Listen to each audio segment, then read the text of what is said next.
இந்த அம்மா இந்த கண்ணாடி போட்டா குளிய வச்சு குத்து. அம்மா விடுங்க அப்பா விடுங்க. ஏன்டா இப்படி பண்ற? குத்துறது குத்துறோம். டேய் படுவா இப்படி பண்ணிட்டா. தப்பு பண்ணிட்டமா. விடுங்க. இனிமே இப்படி செய்யாத. போ இனிமே பாத்துக்கோ. இல்ல இன்னும் அடி. போது நிறுத்து. வேண்டாம் இன்னும் அடி. இப்படி தான் அடிக்கணும். இன்னும் வேகமா. அட்ரா அட்ரா அட்ரா அட்ரா அட்ரா வேற லெவலுங்க டைரக்டரு. சிறகடிக்க ஆசை டைரக்டரு வேற லெவல்யா நீ. நான் கூட நினச்சிட்டேன் திருந்திட்டாரு போல இருக்கு டைரக்டரு. அதனால ரோஹிணியை பேக்கப் பண்ணி துபாய்க்கு அனுப்ப போறாரு அப்படின்னு பார்த்தா வடிவேலு சொன்ன மாதிரி துபாய் நம்பர் 6 குறுக்கு செந்துன்னு ரிவர்ஸ் வந்து சொல்லுன்னு சொன்னோன்னா அப்படியே சொல்கிறாங்க பார்த்தீங்களா. அது மாதிரி மறுபடியும் ஆரம்பித்த இடத்துலே வா. அதுக்கு பருத்தி மூட்டை பேசாமல் கொடோன்ல இருந்திருக்கலாமே. இப்படிலாம் யாரெல்லாம் நினைக்கிறீங்களா கமெண்ட் பாக்ஸில் கருத்தை தெரிவிச்சிருங்க ஃப்ரெண்ட். கூடவே ஒரு லைக்கை தட்டி சப்ஸ்கிரைப் பண்ணி ஆதரவு கொடுங்க நம்ம சேனலுக்கு. அட ஆமாங்க ஏற்கனவே தெரியும் தான். நான் ஏற்கனவே போட்டுட்டேன். கையெழுத்தை போட்டுட்டு வாமிட் பண்ணுவாங்க. ஏன்னா ரோஹிணியை விட மனசு வராது டைரக்டருக்கு அப்படின்னு ஒரு நினைப்பு இருந்துச்சு. இந்த பிள்ளையே திருந்தினாலும் இதோட புத்தி திருந்த விடாதுங்கிறது தோணுச்சு. இப்போ கர்ப்பம் ஆயிட்டாங்க.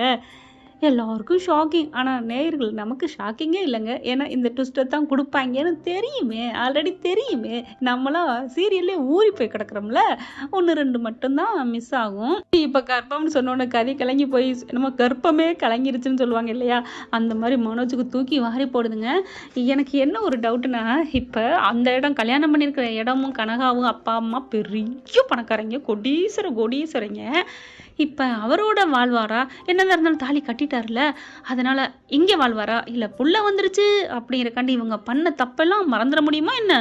புள்ளையால் இந்த தங்கம்மையில சொல்கிறாங்க பார்த்தீங்களா கர்ப்பம் ஆயிடுச்சுன்னு. ஆனாலும் சரவண ஸ்டடியா மனுஷன் சூப்பர்யா, அந்த பிள்ளை பண்ணதை நான் மறக்க முடியாதுன்னு ரெடியாக உறுதியாக நிற்கிற மாதிரி மனோஜ் நிற்பானா. நிற்க முடிஞ்சாலும் அவன் பண்ணி வச்ச சூத்திரம் இருக்கே அந்த ஜோசியக்காரனால இன்னைக்கு என்ன சொல்கிறது, இதைத்தான் சொல்லுவாங்க. மெல்லவும் முடியலை முழுங்கவும் முடியலைன்னு. அந்த பொண்ணுக்கு தாலி கட்டாமல் இருந்தால் கூட இந்த ஆள் உறுதியாக நிற்பாருங்க நம்ம ஆள் மனோஜ். ரோஹிணி தான் எனக்கு வேணும்னு. ஆனால் இப்போ கத்துனா வெளியில் தெரிஞ்சு போயிடும். திருடனுக்கு தேள் கொட்டினா அந்த மாதிரி சூழ்நிலை தான் இப்போ மனோஜ். விஜய் ஆடி போகிறாங்க. அந்த வக்கீல் அம்மாவுக்கு என்ன பண்ணுறாங்க, என்னம்மா என்ன பண்ணி வச்சுருக்காங்க பையன் என்ன இல்லை மேடம். பார்த்தீங்கன்னா விஜயா இப்போவுமே என்ன பண்ணும், அந்த மனோஜை தாங்க தூக்கி வச்சுட்டு ஆடும். அது கொஞ்சம் கூட திருந்தாத ஜென்மங்க. எனக்கு விஜயாவை வச்சு செய்யணும், அதுதாங்க எனக்கு ஆசை. சீக்கிரமே என்ன நான் விஜயாடா கொஞ்சமாவது அடங்குதாங்க. வாய்க்குள்ள 2 விரலையும் விட்டு அப்படி சல்லுன்னு இழுத்தா நல்லா இருக்கும்ல. அந்த ரப்பர் பேண்டை போட்டு இழுப்போம் பார்த்தீங்களா சின்ன பிள்ளை, டப்புன்னு விட்டு அடிச்சுக்கிறோம் பாருங்களேன். அடிபடும் தெரிஞ்சு அந்த இழுக்கிறதுல ஒரு குசி என்னால் அனுபவிச்சிருக்கேன். நீங்களா உண்டான்னு கமெண்ட்ஸில் சொல்லுங்கள். இப்போ அந்த மாதிரி இந்த அம்மா கேட்குது. அதுக்கும் என் பிள்ளை இல்லை, அது வந்து உங்கள் பிள்ளை இல்லையா? இல்லை மேடம், அதாவது இது டைவர்ஸ் கேஸுக்கு முன்னாடி நடந்தது. அப்படியா? டைவர்ஸ் கேஸ் கொடுத்து எத்தனை நாள் ஆச்சு? அது 4 மாதம் ஆச்சு. இந்த பொண்ணுக்கு மாதம் எப்படி தெரியுமா, எத்தனை தெரியுமா? அது 4 மாதத்துக்கு முன்னாடினா 5 மாதம் இருக்கும். இது 5 மாதம். இங்கே வாமா அப்படிங்கிற மயக்கத்தோடு இருக்குது ரோஹிணி. தூக்கி நிற்க வைக்கிறாங்க. அப்படியே எந்திரிக்கவே முடியலை.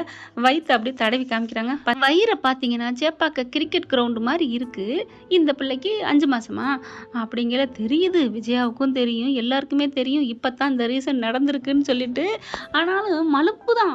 ஐயோ விஜயா, உனக்கு கிரிக்கெட் செங்கக்காவாயில் வச்சு உன்னை வேக வைக்கணுன்ட்டு இப்போ என்னன்னா இந்த அம்மா பார்க்குது. மனோஜிட்ட வருது. அதாவது விஜயா வேணா சப்ப கட்டலாம், இந்த மனுஷனுக்கு தெரியும்ல.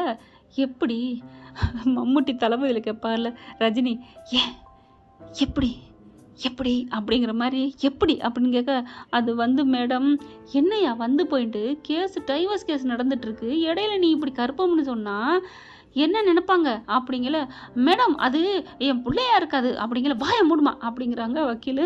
என்னம்மா பேசிகிட்டு இருக்க? அந்த அம்மாவை நீ என்ன வேணாலும் பேசு, நான் இல்லைங்கள. இந்த மனோஜுக்காண்டி என்னென்ன ஃப்ராடு பண்ணிக்கிட்டு இருக்கு, எவ்வளோ பித்தலாட்டம் பண்ணிக்கிட்டு இருக்கு. அப்படி இருக்கிறவ வேற ஒருத்தன்னு சொல்கிறேன். இந்த மாதிரி போய் இந்த மாதிரி ஃப்ராடு ஒரு பொண்ணு மேலே கற்பு மேலே மட்டும் பழி போடாத அப்படின்னு விஜயாவை அந்த அம்மா வச்சு செய்யாத அளவுக்கு வக்கீல் மட்டும் திட்டி விட்டுறாங்க. அப்படியே பார்க்குது விஜயா, என்ன இவ இந்த கிளி கிழிக்கிறா, நம்ம தான் டப்பா டான்ஸ் ஆடணும்னு பார்த்தா இவ நம்மளே ஆட வைக்கிறாளே அப்படிங்கிற மாதிரி.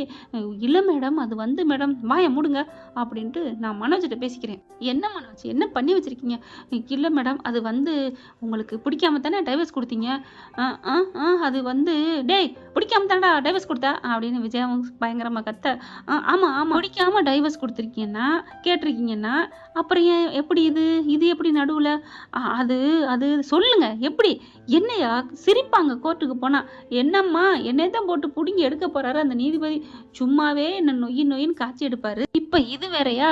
சிரிக்க போறாங்க. கோர்ட்டே சிரிக்கும், நல்லா சிரிக்கும். டைவர்ஸ் வேணான்னு சொல்லிவிட்டு ஆள் வேணான்னு சொல்லிட்டு போயிட்டு என்னய்யா 4 மாசம், அப்புறம் நடுவில் இருந்து 2 மாசமோ 40 நாளோ கரு உருவாகுது. இப்பதான் கர்ப்பமா இருக்கா அப்படிங்கிற விஜயா பாக்குது. டேய் படுபாவி, என்னடா பண்ணி வச்ச, என்னடா பண்ணேன்னு போட்டு விஜயா மனோஜை போட்டு சாத்துன்னு சாத்துறாங்க.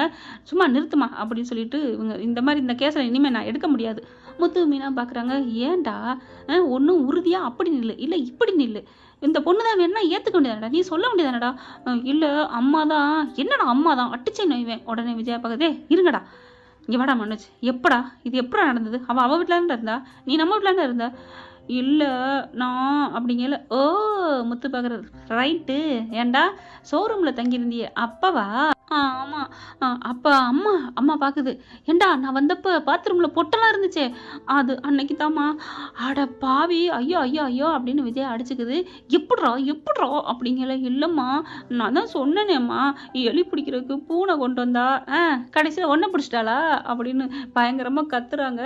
அம்மா அப்படிலாம் இல்லைம்மா, ரோஹிணி பார்த்தா மயக்கத்துல இருக்குது. ஏன்னா அந்த பிள்ளைக்கு கர்ப்பம் இல்லையா, வாமிட்டு இனிமே வர ஆரம்பிக்கும் அப்படின்னு வாந்தி எடுக்க ஐயோ அப்படின்னு சொல்லிட்டு ஓடுறாரு மனோஜ். டேய் நில்றா அப்படின்னு பிடிக்க. எங்கடா போற? ஐயோ ஆமல்ல அப்படின்னு நிக்கிறாரு. இந்த அம்மா என்ன பண்ணுது, மீனா தாங்க ஓடுது. ஓடி போய் தண்ணி எடுத்து வந்து கொடுக்குது, டவலை கொடுக்குது.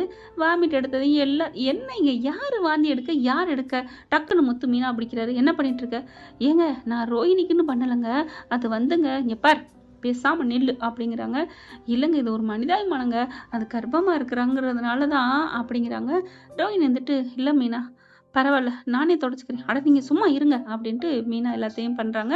வித்யாவும் கூட வந்து வேகமாக நான் பண்ணுறேன் மீனா, பரவாயில்ல இருக்கட்டும், இதனால என்ன இருக்கு அப்படின்னு எல்லாத்தையும் எடுத்து க்ளீன் பண்ணுறாங்க. சரி இப்போ என்ன பண்ணுறது, அடுத்து என்ன அப்படிங்கல. என்ன பண்ணுறதா வக்கீல் பார்க்குது. ஒன்றும் பண்ண முடியாது, எதையும் பண்ண முடியாது. ரோஹிணியா மனசு வச்சாதான்.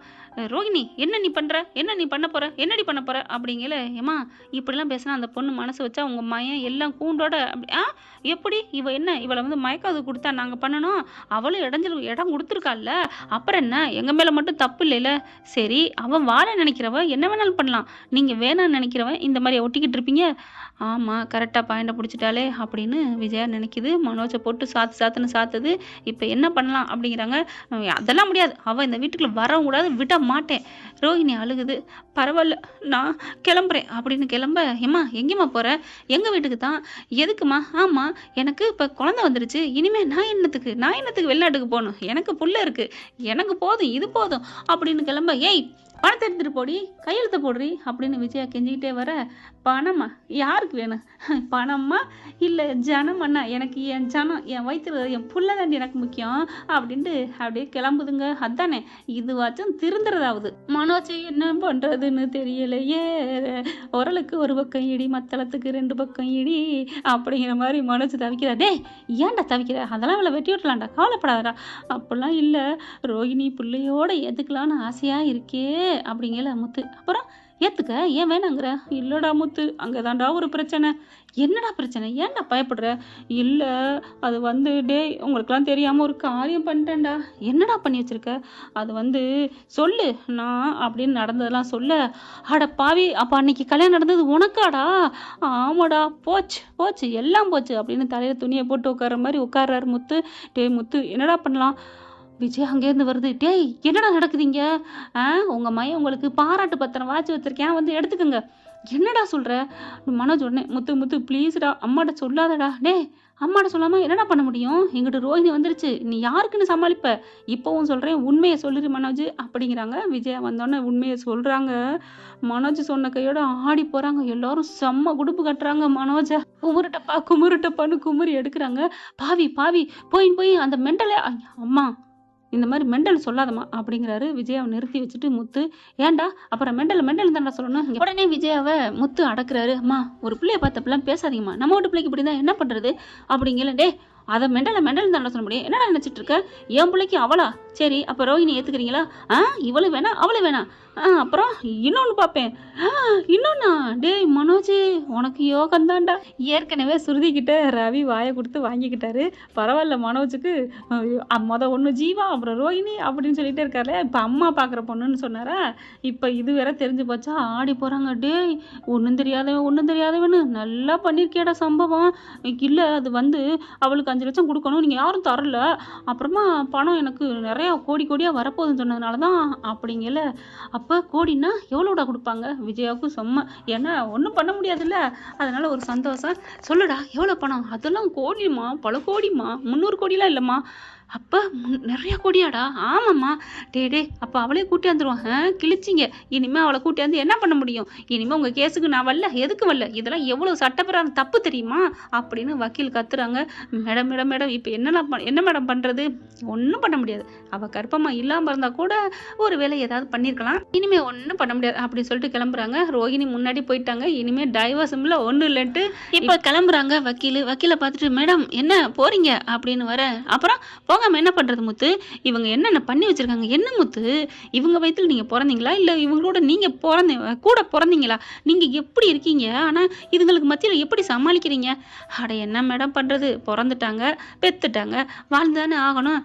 இப்போ ஏதாவது அப்படிங்கிற ஒன்றும் பண்ண முடியாதுப்பா. அவங்க பக்கம் போயிடுச்சு, 4 மாதம் ஆச்சு வேணான்னு சொல்லி, இப்போ 2 மாதம்னா இது ஒரு படத்தில் மத்தியெல்லாம் கமல் படத்தில் இருக்குது மன்மதலிலேன்ட்டு, அதே மாதிரி தான் டைவர்ஸுக்கு ஆறுதல் சொல்ல போயிட்டு மாசமாயிரும், கோர்ட்டே சிரிக்கும். அது அவங்க 2 பேரும் ஒன்று சேர்ந்துருவாங்கன்னு வச்சுக்கோங்களேன். ஆனால் இதில் என்ன பண்ண போகிறாங்க டைரக்டர் ஒன்றும் புரியலை. இப்போ முத்து சொல்லிட்டாங்க ஒன்றும் பண்ண முடியாது. விஜய் அந்த வக்கீல் மேடமும் விஜயா பாடு, மனோஜ் பாடு, தம்பி நீங்கள் கலந்துக்கங்க, கிளம்பிக்காது, எதுலேயுமே எதுவும் பண்ணாதீங்க, கிளம்பிருங்க அப்படின்னு வக்கீல் போகிறாங்க. மனோஜ் பார்க்குறாங்க, என்னடா சொல்லிட்டு போகிறாங்க? உன்னைய நடு ரோட்டில் போய் உட்கார சொல்கிறாங்க. எதுக்குடா? அந்த அம்மா அப்படி தாங்க சொல்லுது, போய் துண்டை போட்டு உட்காருங்க. எதுக்குடா? காசு விழுகும்ல, வாங்கிட்டு நல்ல கோடீஸ்வரன் ஆகலாம். டேய் அப்போ நிறைய கோடீஸ்வரன் ஆகலாமா? பணம் விழுகுமா? அடே ஒன்னே அடிச்சேன் அப்படின்னு அடிக்கிறாங்க. மனோஜ் ஓடுறாரு. அப்பவும் இந்த குந்தாணி விஜய் என்ன பண்ணுது, டேய் ஏன் பிள்ளையாண்டா விரட்டுற? அவன் என்னடா பண்ணுவான்? அவன் என்ன பண்ணுவான்? யாராவது 5 லட்சம் கொடுத்தீங்களா? அண்ணாமலைக்கு கோவம் வருது பாரு. ஏண்டி உனக்கு இவ்வளோ என் புள்ள கட்டியிருக்கேன், 5 லட்சம் யாராவது கொடுத்தீங்கன்னா கேட்குற அப்படின்னு ஒரு அறை கொடுக்குறாரு. எல்லாத்துக்கும் நீ தாண்டி காரணம் அப்படின்னுட்டு அம்மானு சொயின்னு ஊவிக்கிட்டு போய் கீழே விழுகுறாங்க. அம்மாடின்னு தொப்புக்கடி கொண்டுட்டாடா அப்படிங்கிற மாதிரி. என்ன ஃப்ரெண்ட், இப்படியே போனால் நல்லா தான் இருக்கும். பார்க்கலாம். இனிமேல் தான் கதை கச்சேரி களை கட்ட போகுது. ரோகிணி பேக்கப் ஆகி போயிடும். இனிமேல் இந்த நம்ம கனகாவோட விஜயாவுக்கு நல்லா கூத்தடிக்கும், வச்சு செய்யும். நம்ம கனகா விஜயாவை அதை கொண்டாடி, இதை கொண்டாடி அப்படிலாம் பண்ணணும்னு பார்த்தா, சந்தோஷமாக போகும்னு பார்த்தா, இப்போ சந்தோஷம் மட்டும் கொடுக்க மாட்டேன் அப்படின்னு டைரக்டர் கங்கணம் கட்டிக்கிட்டு இருக்காரு. அதனால ரோகிணியும் கோர்த்து விட்டு கனகாவையும் கோர்த்து விட்டு, நீ இருந்தாலும் இருந்துக்கோ, என்னால் மனோஜை விட முடியாது, நான் இருந்துக்கிறேங்கிற மாதிரி ரோஹிணி சொல்ல போகிறாங்களா? இல்லை முத்துவும் மீனாவும் ரோஹிணியை சேர்த்து வைக்க போகிறாங்களா? டைரக்டரே உன் கையில் தான்ப்பா வெளிச்சம், நீ பெரிய ஆளியா, எங்களுக்கு தெரியா, நீ எப்படி விடுவ? நீ ரோஹிணியை விடுவியா என்ன? ரோஹிணி மேலே அப்படி என்னையா உனக்கு தீரா காதல்? அப்படி இல்லையா எங்கள் மேலே உனக்கு அப்படி என்னையா தீரா பகை? 2ல் ஏதாவது ஒன்று சொல்லிடுறியா? ஃப்ரெண்ட்ஸ், நான் கேட்குறது சரியா தப்பா கமெண்ட்ஸில் சொல்லிடுங்க ஃப்ரெண்ட்ஸ். தேங்க்யூ. இந்த வீடியோ உங்களுக்கு பிடிச்சிருந்தா தயவு செய்து லைக் பண்ணுங்க. இன்னும் அப்டேட்ஸ்க்காக சேனலை சப்ஸ்கிரைப் பண்ண மறக்காதீங்க. நம்ம கிட்ட இருக்க எல்லா சேனல்ஸோட லேட்டஸ்ட் வீடியோ அப்டேட்ஸ்க்காக மேல ரைட் சைடுல காட்டுற லிங்கை கிளிக் பண்ணி வாட்ஸ்அப் குரூப்ல ஜாயின் பண்ணுங்க. உங்களிடம் விடைபெறுவது நான் உங்கள் மெஹர்.